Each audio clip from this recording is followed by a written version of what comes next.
Assalamualaikum warahmatullahi wabarakatuh. A'udzu billahi minasyaitonir rajim. Bismillahirrahmanirrahim. Alhamdulillahi rabbil alamin. Nahmaduhu wa nasta'inuhu wa nastaghfiruh. Wa na'udzu billahi min syururi anfusina wa min sayyiati a'malina. May yahdihillahu fala mudhillalah wa may yudlil fala hadiyalah. Asyhadu an la ilaha illallah wahdahu la syarikalah wa asyhadu anna sayyidana Muhammadan abduhu wa rasuluh. Allahumma sholli wa sallim ala sayyidina Muhammad wa ala alihi wa ashabihi wa man tabi'ahu bi ihsanihi ila yaumil qiyamah, amma ba'd.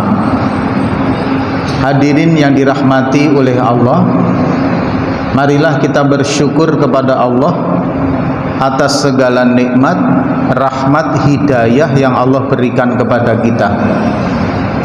Terutama hadirin adalah nikmat tatkala kita ini diberi kekuatan oleh Allah, bisa menjalankan taat dan ditutupi segala pintu maksiat sehingga kita tidak mengetahui, tidak melihat, tidak mendengar, yang hasilnya hadirin kita tidak mempunyai keniatan untuk berbuat maksiat. Hadirin yang dirahmati oleh Allah, kenapa ini nikmat besar yang wajib kita syukuri? Karena hadirin yang berbahagia, nikmat ini adalah nikmat yang bisa kita bawa sampai ke akhiratnya Allah Subhanahu wa taala. Adapun nikmat yang ada nilai tapal batasnya, itu adalah nikmat yang akan habis pada saat ketika kita meninggalkan alam dunia. Tanpa meremehkan nikmat kecil tersebut yang wajib juga kita syukuri, hadirin yang dirahmati oleh Allah, namun jangan pernah disepelekan, jangan pernah dilupakan nikmat ketika kita bisa taat kepada Allah Subhanahu wa taala. Maka tatkala kita bisa taat kepada Allah, bisa jauh dari maksiat yang dilarang Allah, itu pun merupakan sebuah kenikmatan yang luar biasa yang selalu dan wajib kita syukuri. Hadirin yang dirahmati oleh Allah, salam dan salawat mari kita haturkan kepada junjungan kita Nabi Agung Muhammad sallallahu alaihi wasallam. Allahumma sholli ala sayyidina Muhammad wa ala ali sayyidina Muhammad. Hadirin, ada satu hal yang sering kita juga anggap remeh, yaitu membaca sholawat. Kadang ketika ada momen-momen tertentu, kita ini jarang atau bahkan kemudian menganggap membaca sholawat itu tidak terlalu penting. Padahal hadirin, sholawat itu fungsinya, rahasia dibalik itu dahsyatnya luar biasa. Jadi begini hadirin, kita mulai dari awal.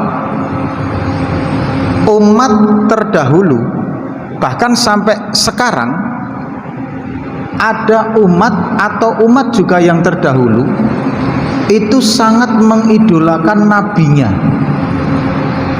Kemudian tatkala nabinya itu meninggal, dia akan menceritakan kehebatan nabi itu kepada anak keturunannya.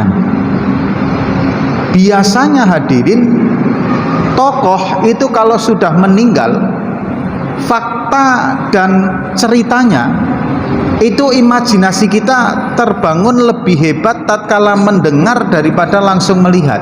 Imajinasi kita, Pak. Jangankan para nabi yang mendapat mukjizat,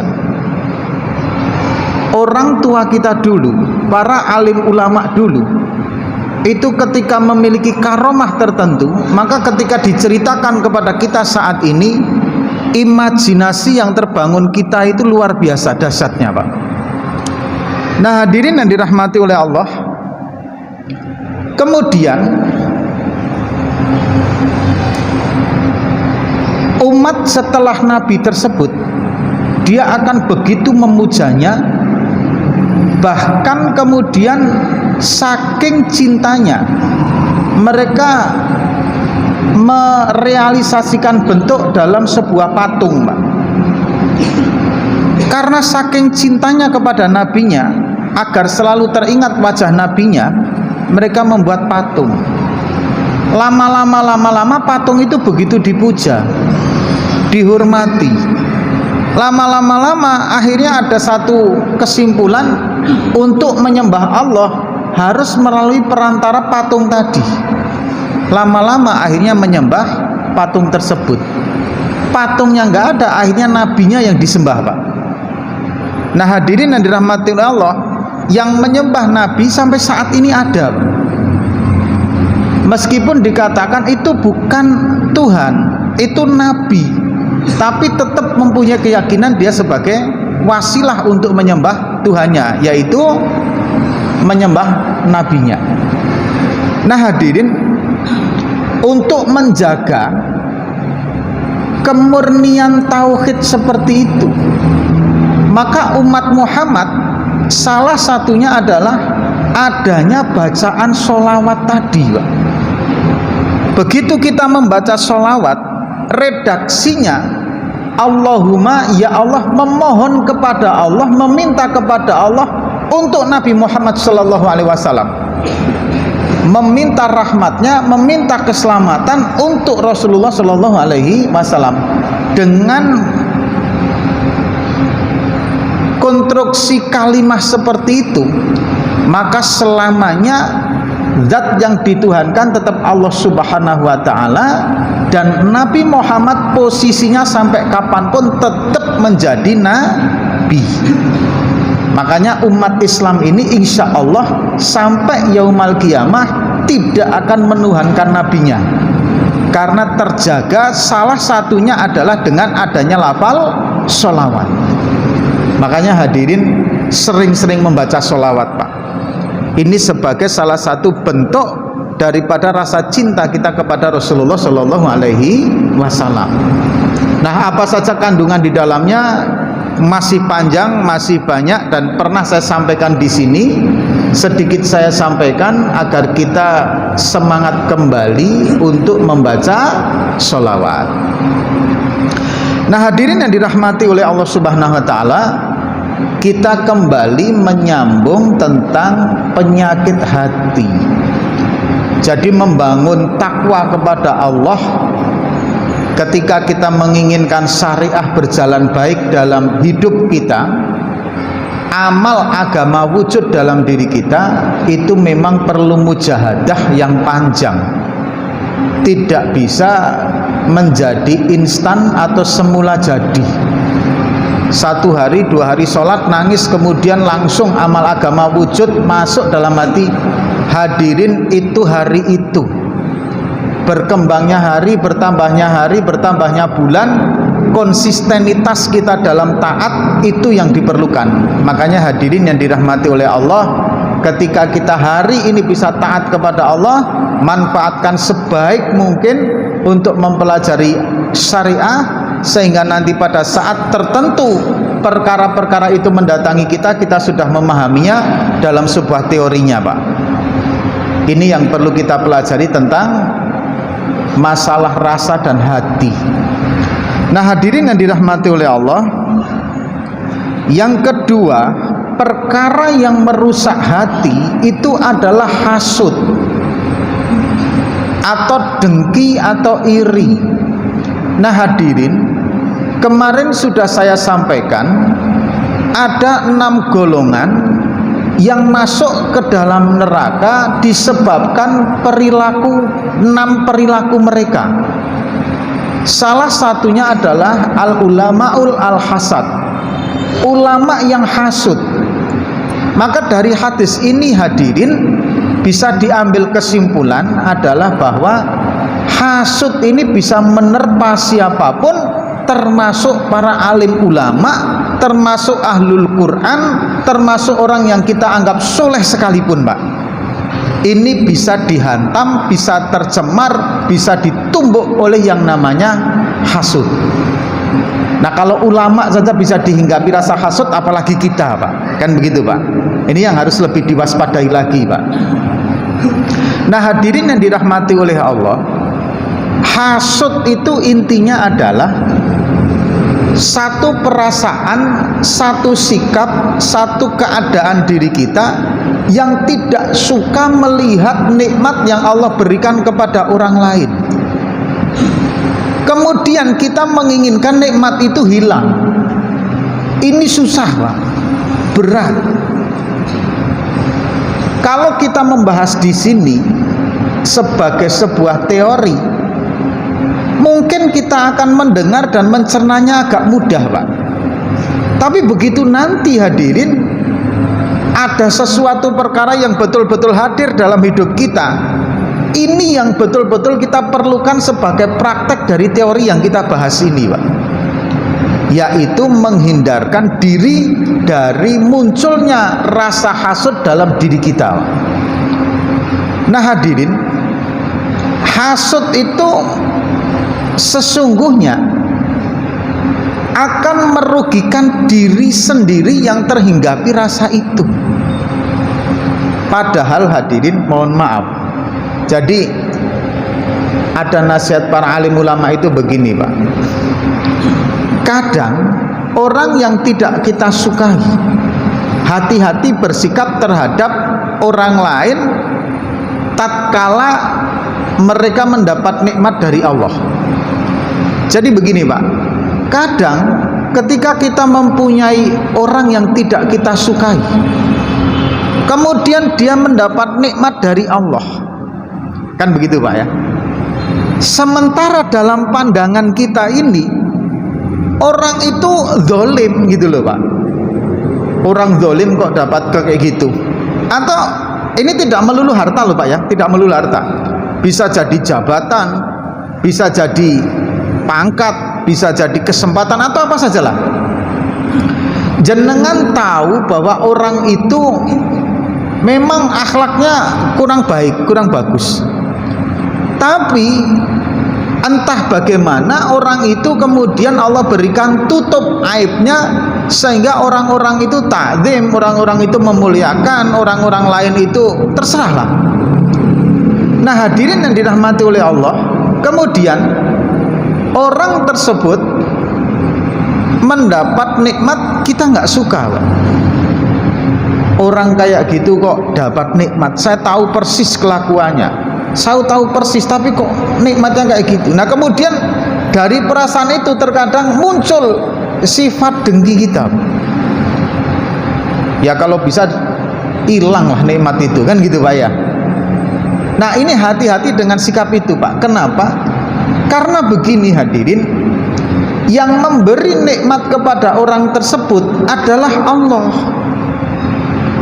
Makanya yang mempunyai pertimbangan tepat sehingga nikmat itu diberikan kepada orang tersebut, ya Allah Subhanahu wa ta'ala. Nah, orang lain mendapat nikmat, orang lain mendapat kesempatan, orang lain mendapat apa ya, Pak, ya, kebaikan yang memang menurut pertimbangan Allah Subhanahu wa ta'ala, zat yang maha mengetahui dan zat yang maha adil, layak untuk diberikan kepada orang itu. Apakah itu sebagai istidrot atau memang sebagai nikmat? Nah, kemudian kita malah mengingkari keputusan Allah itu. Nah, ini merugikan diri kita. Hati-hati terhadap sikap seperti ini.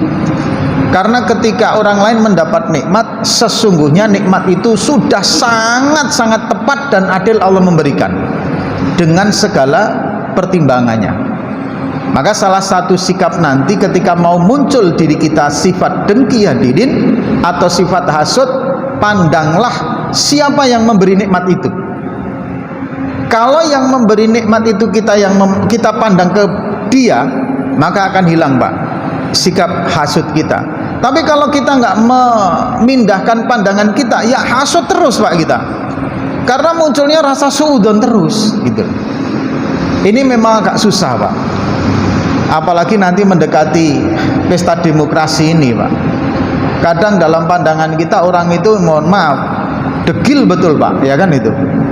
Tapi nikmat Allah berikan ya bisa lolos kan itu, Pak, ya. Nah, ini hadirin jangan sampai kemudian menimbulkan hal yang justru merugikan kita sendiri. Nah, hadirin, sifat-sifat dengki itu akan membuat satu bagaikan benih yang ditanam, bisa subur bisa tidak, tapi tetap dia akan tumbuh sebuah tanaman.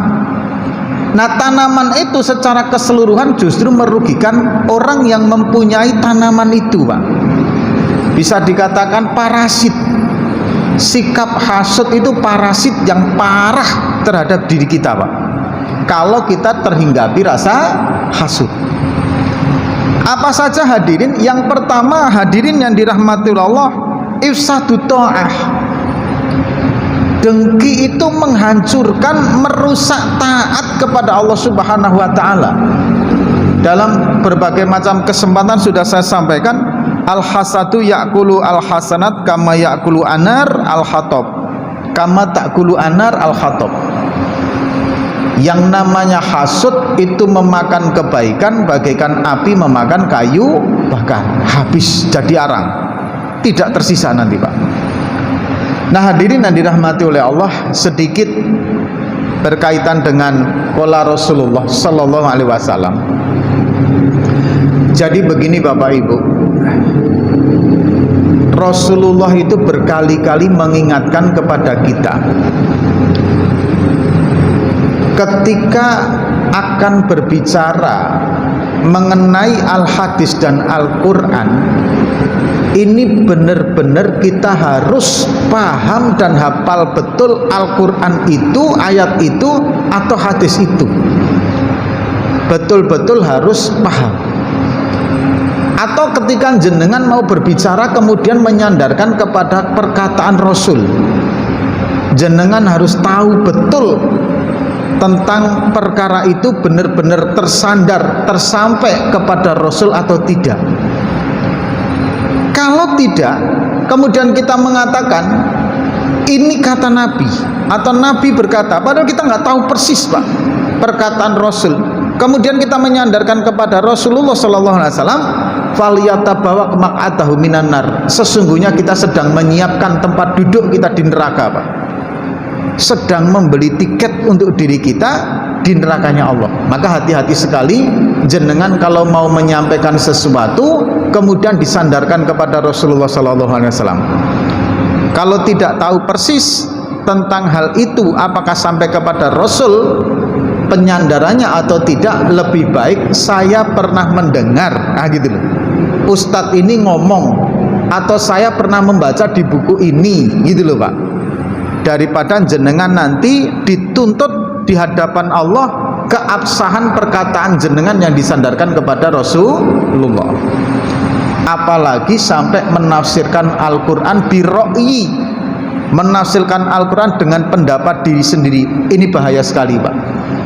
Berapa banyak hukum yang kemudian salah persepsi, berapa banyak kemudian hukum yang salah tersampaikan ke masyarakat karena mentafsirkan Al-Quran tidak berlandaskan kaidah ilmu pakemnya, sehingga akhirnya mentafsirkan Al-Quran mengikuti pendapat pribadinya, argumen pribadinya, dan pemikiran pribadinya.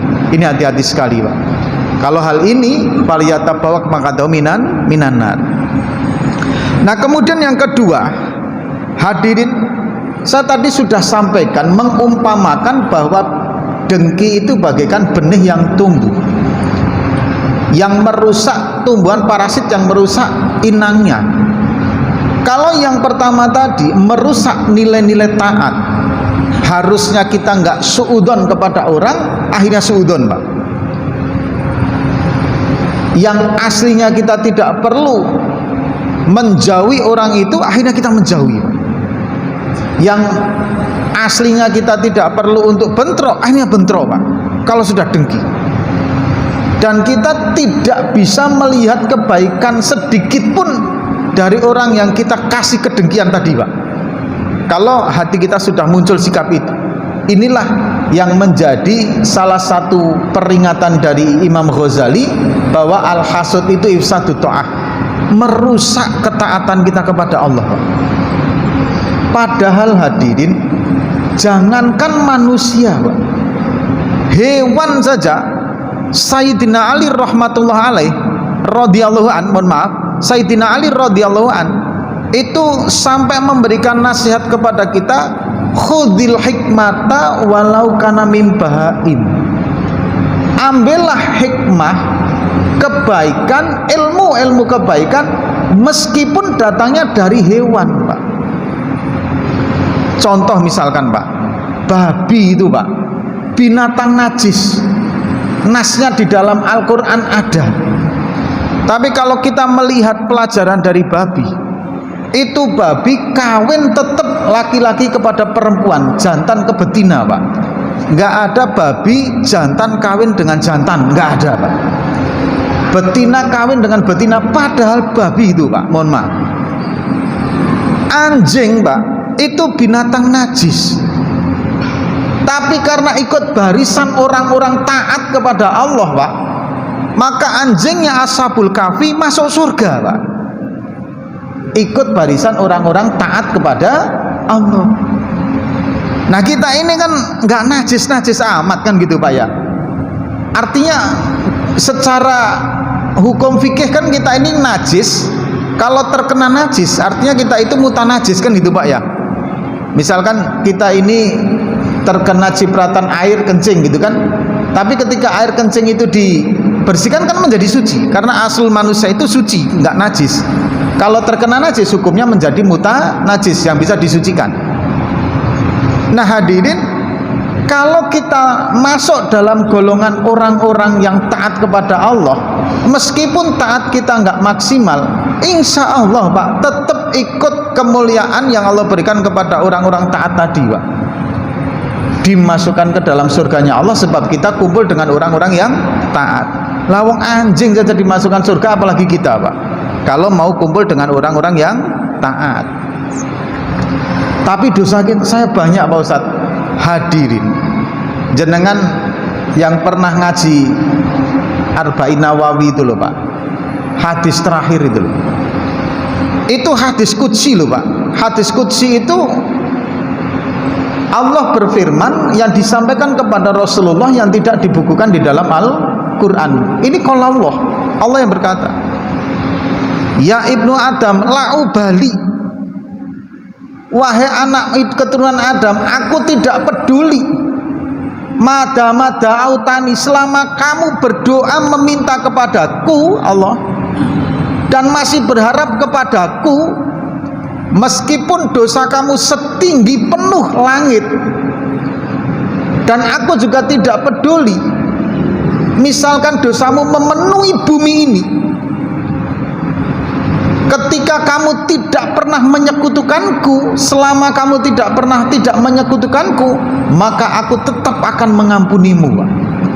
Mbok jenengan itu bahasa kasarnya, Pak, dosanya itu luar biasa gedenya, tapi ketika tidak pernah menyekutukan Allah, datang nangis kepada Allah, hadirin, maka Allah tetap akan mengampuninya, Pak. Itu hadirin yang dirahmati oleh Allah Subhanahu wa taala. Allah memberikan kenikmatan kepada kita. Nah, kembali kepada tadi, merusak taat. Yang kedua adalah fi'lul ma'asi, akan menjadi pohon ini mempunyai cabang-cabang kemaksiatan, Pak. Begitu iri dengki itu muncul, maka pasti hadirin, mohon maaf, sampai dibela-belain nanti merendahkan diri, menjual diri, memfitnah, menghibah dan sebagainya, Pak. Ini kalau kata Wahab bin Munabih, Pak, ini Wahab bin Munabih, Pak.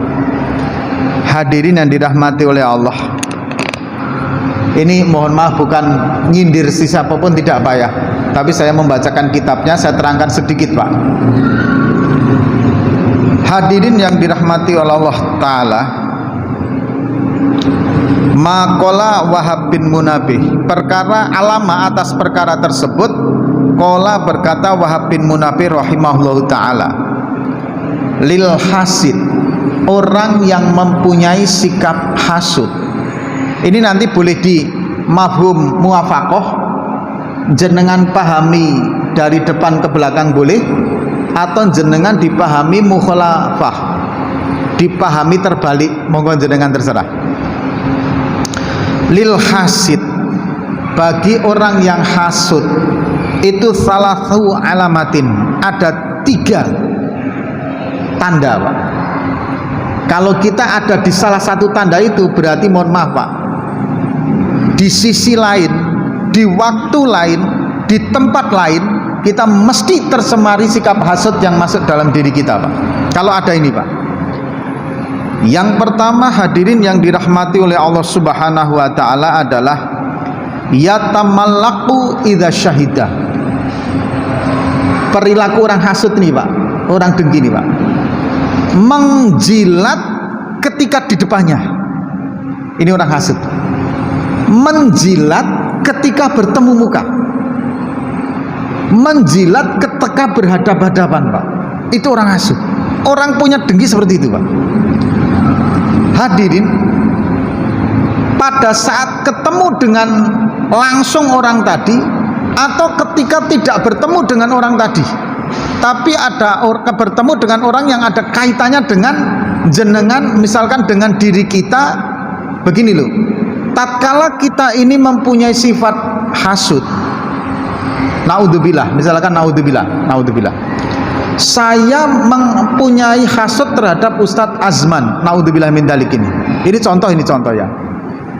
Kemudian Ustadz Azman dan saya ini berada dalam satu lingkup kerja di bawah misalkan Pak Ahmad, misalkan itu, Pak. Nah, ketika saya tidak suka dengan Pak Ustadz Azman, di depannya Pak Ahmad, saya mesti menjilat Pak Ahmad untuk menjatuhkan Pak Azman. Itu biasanya orang punya hasud itu seperti itu, Pak. Nah, kalau kita hadirin kok kemudian mau menjilat seseorang, mohon maaf, jenengan boleh bercermin, jenengan boleh mengevaluasi diri, apakah jenengan terhantam sifat hasud ini atau tidak. Kalau iya, segera buang, Pak, karena itu menyiksa diri, Pak. Atau ketika saya berhadapan dengan Ustadz Azman langsung, Pak, justru malah saya menjilat Ustadz Azman dengan segala kebaikan. Wah, Ustadz Azman itu baik, bagus, pandai, bla bla bla bla bla bla, sehingga niat saya agar Ustadz Azman ini tidak mengetahui kekurangannya. Kalau sudah Pak Ustadz Azman merasa baik terus, pasti akan terjungkal pada suatu saat nanti. Disitulah saya akan bertepuk tangan. Nah, ini jenengan hati-hati, apalagi yang bermain atau bekerja atau berada dalam dunia perpolitikan, Pak. Karena biasanya kalau menurut Wahab bin Munabih rahmatullah alaih, orang yang mempunyai sikap dengki, justru dia kalau berhadapan dengannya, dia akan menjilat luar biasa. Itu dengki. Apakah dengki kepada orang lain ataukah dengki kepada orang yang dihadapinya? Ini yang pertama. Apakah jenengan mau? Tapi ini mohon maaf, Pak, perkara ini adalah untuk cerminan diri kita. Jangan bapak-bapak kemudian mengatakan, "Wah, betul Pak Ustadz, saya punya teman di kantor." Itu nggak bagus, Pak. Kita malah menilai untuk orang lain gitu loh. Ngapain kita belajar kalau untuk menilai orang lain, kan gitu, Pak ya? Kita belajar untuk menilai diri sendiri sehingga diri kita bisa memperbaikinya. Tapi benar kok Pak Ustadz, di kantor saya itu penjilatnya Masya Allah, Pak, bahkan bahaya, jangan, Pak. Ini yang pertama. Kemudian yang kedua, hadirin, wa yakhtabu idza ghaba, dia akan ghibah, mengumpat, menjatuhkan, memfitnah, mengadu domba, pokoknya menjelekkan apapun dengan apapun ketika tidak berjumpa, Pak. Ini karakter orang hasud itu, Pak. Pada saat berhadapan kadang menjilat, sehingga orang yang berhadapan dengan si pendengki tadi akan selalu berprasangka baik. Begitu berpisah kepada orang lain, kesana kemari akan menyebarkan kabar yang tidak baik atas diri seseorang yang dia dengkiin, Pak. Itu dimanapun seperti itu. Karakter pendengki itu mesti akan menyebarkan berita buruk kepada orang yang dia dengkiin. Nah, bagaimana kepada orang seperti itu kita menghadapinya, Pak? Mohon maaf, hati-hati bergaul dengan orang yang suka membicarakan aib orang lain, karena dia akan berbuat itu juga kepada jenengan ketika sampeyan tidak berjumpa dengan orang itu. Seperti itu, Pak. Ini yang luar biasanya di situ, Pak. Kalau bapak-bapak misalkan hadirin semuanya kita, ini saya ini agak kaku ini, Pak, mohon maaf ya, Pak. Kadang karena kebiasaan saya itu memanggil jamaah itu dengan sebutan yang halus. Nah, sebutan halus itu dalam bahasa Jawa itu memakai kata-kata jenengan gitu loh. Jadi agak kaku saya merubah kalimat jenengan gitu loh, Pak. Ketika ada jamaah yang menyampaikan jangan pakai kata jenengan, Pak, kurang kompleks gitu. Saya malah agak kaku kalau pakai antum gitu loh, Pak. Itu maaf, saya kaku gitu loh, Pak. Karena terbiasa. Nanti pelan-pelan saya rubah, pelan-pelan. Hadirin yang dirahmati oleh Allah Subhanahu wa taala, kemudian itu karakter orang dengki. Yang ketiga, hadirin yang dirahmati oleh Allah Subhanahu wa taala, wayasmatu bil musibah.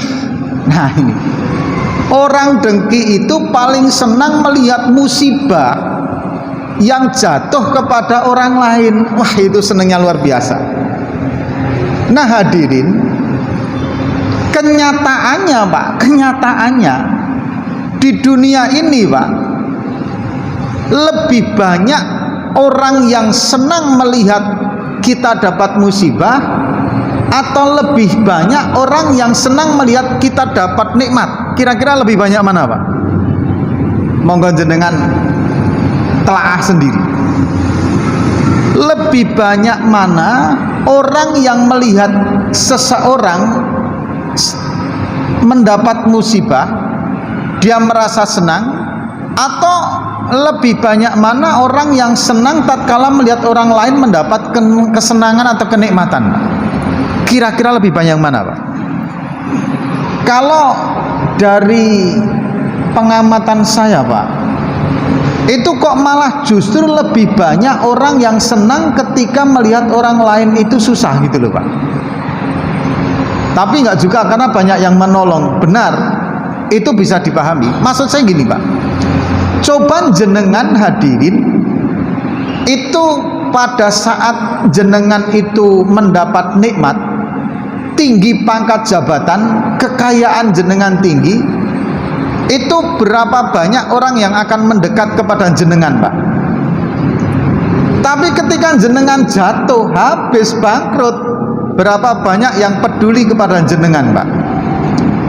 Artinya, Pak, belum tentu yang ketika kita itu mendapat musibah, kemudian kita ajak bicara, orang yang di depan kita ini betul-betul peduli dengan kita, belum tentu. Ini yang ingin saya sampaikan.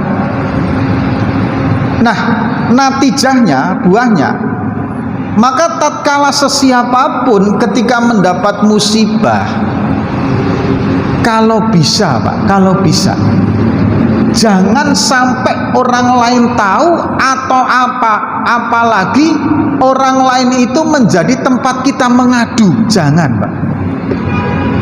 Upayakan betul-betul kalau kita musibah itu, simpan, adukan kepada Allah. Ambil air wudhu, sholat, jenengan berdoa memohon kepada Allah, Pak. Coba jenengan kira-kira lebih percaya yang menyimpan itu Allah atau orang lain? Karena kadang kita begini, Pak, kita punya musibah, cerita ke orang lain, nggak taunya orang lain itu selama ini menyimpan dendam, dengki kepada kita. Begitu kita dapat musibah, mereka malah tepuk tangan, Pak, di belakang kita, Pak.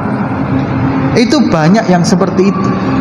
Maka untuk menghindari itu hadirin, ketika kita dapat musibah apapun, jangan mengadu kepada manusia, mengadulah kepada Allah Subhanahu wa ta'ala.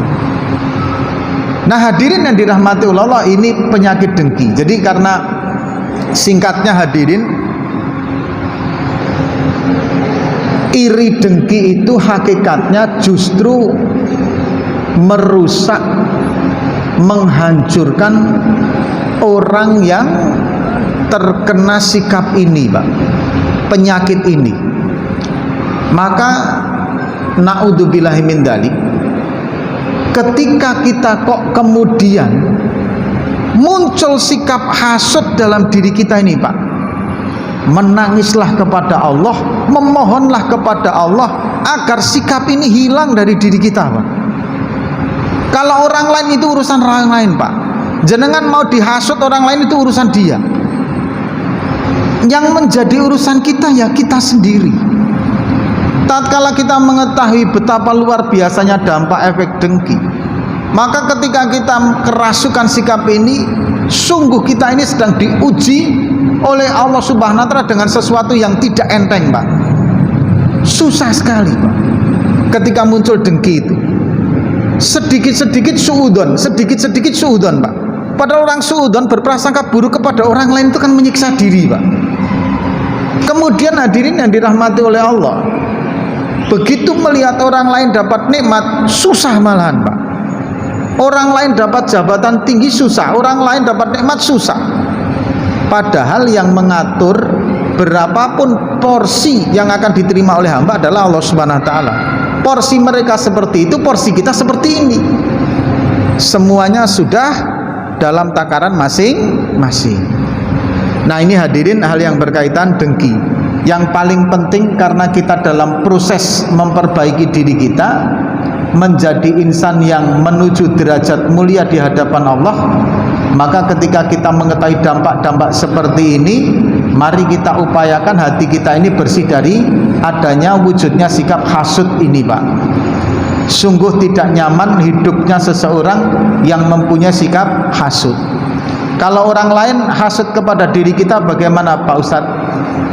Wajib kita ini bersyukur, Pak.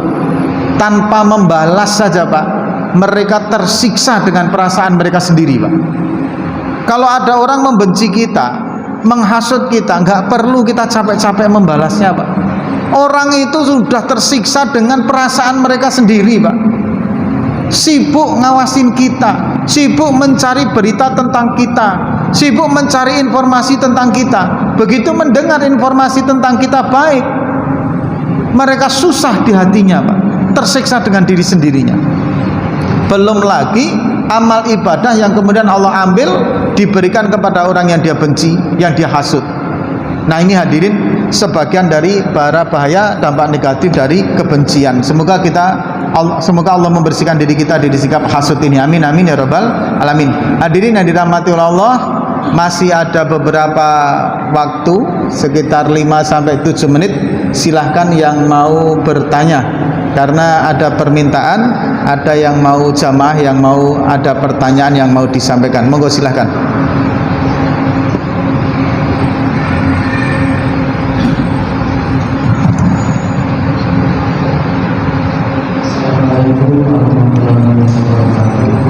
Waalaikumsalam warahmatullahi wabarakatuh.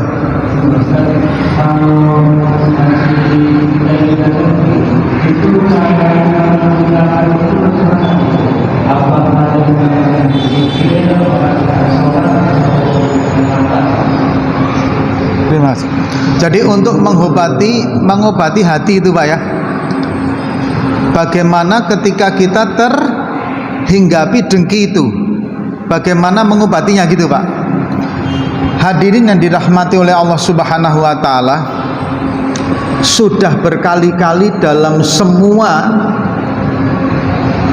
perkara ketika kita mau memperbaiki diri, kemudian kita berlindung dari setan, kemudian berlindung dari tertipunya nafsu dan lain sebagainya.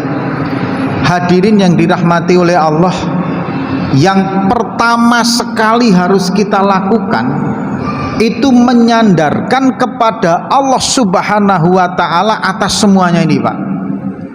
Jadi ketika jenengan pengin hadirin, ketika terhindar dari sikap hasud yang ada dalam diri kita, bermunajatlah, memohonlah kepada Allah Subhanahu wa taala.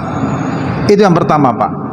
Jangan merekayasa dengan penyandaran kepada kemampuan diri sendiri, jangan, Pak. Tapi bermohonlah kepada Allah Subhanahu wa taala.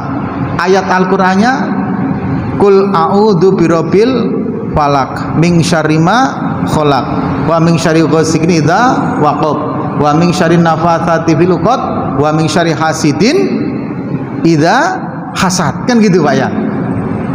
Jadi berlindung kepada Allah. Dari ayat itu saja jelas sudah diajarkan bagaimana ketika kita menginginkan terhindar dari sikap hasud.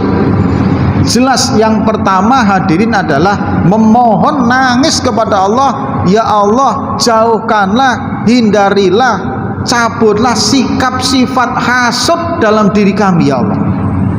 Itu dulu, Pak. Jadi begitu seperti itu koneksasinya, itu langsung bermunajat kepada Allah. Kemarin ada yang bertanya bagaimana kita berlindung dari godaan setan. Tetap bermunajat, menyandarkan kepada Allah. Ketika Allah mengendaki semua bisa, tapi ketika Allah tidak mengendaki tetap tidak akan bisa. Makanya jangan menyandarkan kepada kemampuan diri. Setelah kita berdoa menyandarkan kekuasaan terhindarnya dari hasad itu kepada Allah, baru ada usaha-usaha ikhtiar yang berkaitan dengan aktivitas kita, Pak. Apa saja hadirin yang dirahmati oleh Allah Subhanahu wa taala, kumpullah dengan orang-orang soleh yang tombok hati 5 perkaraan itu loh, obat hati 5 perkara itu dijadikan sebagai sarana resep untuk menjadikan hati kita, obat hati kita, itu sudah cukup bagus, Pak. Itu saja diamalkan, zikir, membaca Al-Quran, bangun malam, dan seyogyanya kalau hati kita ini, Pak. Jadi gini, Pak, bagaimana ini nasihat kiai kami, Pak. Jadi monggo jenengan nanti telaah sendiri hadisnya. Pak Kiai kami itu menasihatkan begini, jika hati kamu keras sehingga kamu itu tidak sensitif terhadap kemaksiatan yang diperbuat, tidak sensitif dengan dosa yang kamu perbuat, sehingga kamu tidak merasa bahwa perbuatan kamu itu menghasilkan dosa dan mendekatkan diri kepada murka Allah, maka cobalah menangis ketika memohon kepada Allah, memohon ampunan memohon cobalah menangis. Kalau nggak bisa menangis, paksakan untuk menangis, pura-pura dulu menangis. Nanti kalau sudah bisa menangis, insya Allah, Pak, hati kita mulai sadar, Pak. Misalkan gini, Pak, apakah hanya doa menangis itu hanya untuk ampunan? Enggak juga, Pak. Misalkan begini, Pak, ketika menghadapi kondisi ekonomi terjepit, Pak, Pak, di rumah nggak ada yang dimasak, di luar kita nggak dapat duit, kerjaan nggak ada, maka cobalah menangis kepada Allah, ya Allah, meskipun jenengan bukan sedang dalam tahap proses tobat gitu loh, Pak. Ini dalam proses memohon hajat kepada Allah. Ketika sudah bisa menangis, hati mulai sedikit-sedikit luluh, Pak. Selama ini saya baru sadar kalau saya terlalu mengandalkan kepada diri, kemampuan diri. Apakah kemampuan pekerjaannya, ataukah kemampuan relasinya, atau kemampuan ilmunya, kemampuan tetek bengeknya lah. Tapi kalau sudah mulai bisa menangis, hati mulai lembut, Pak. Ketika sudah mulai lembut, teruskan ini, Pak. Sering-sering menangis kepada Allah Subhanahu wa taala. Kalau sudah sering menangis, otomatis lembut dengan sendirinya, Pak. Itu biasanya seperti itu, Pak. Jadi yang pertama hadirin, tetap ketika kita ingin terhindar dari sikap hasud dalam diri kita ini, mari kita gantungkan, koneksasikan kepada Allah Subhanahu wa taala. Berdoa memohon kepada Allah. Kemudian yang kedua, silahkan kalau mau memakai metode tombok hati 5 perkara itu, pada hati 5 perkara itu. Kemudian yang terakhir, nasihat dari Pak Kiai kami itu, menangislah kepada Allah Subhanahu wa taala. Tidak ada yang bisa menjawab apapun dari segala macam hajat problematika hidup kita, karena pada dasarnya orang lain juga punya problematika. Yang bisa menjawab, yang bisa mendengar, yang tidak mengolok-olok tatkala kita jatuh hanyalah Allah Subhanahu wa taala. Ketika kita bisa menangis kepada Allah, disitulah Allah akan langsung menolong kita, meskipun dalam berbagai bentuk dan situasi dan kondisi yang berbeda. Hadirin yang dirahmati Allah, saya kira ini dulu yang bisa kami sampaikan karena waktunya sudah mendekati sholat isya. Kita tutup dengan doa kifaratul majlis. Subhanakallahumma wa bihamdika asyhadu an la ilaha illa anta astaghfiruka wa atubu ilaik. Wassalamualaikum warahmatullahi wabarakatuh.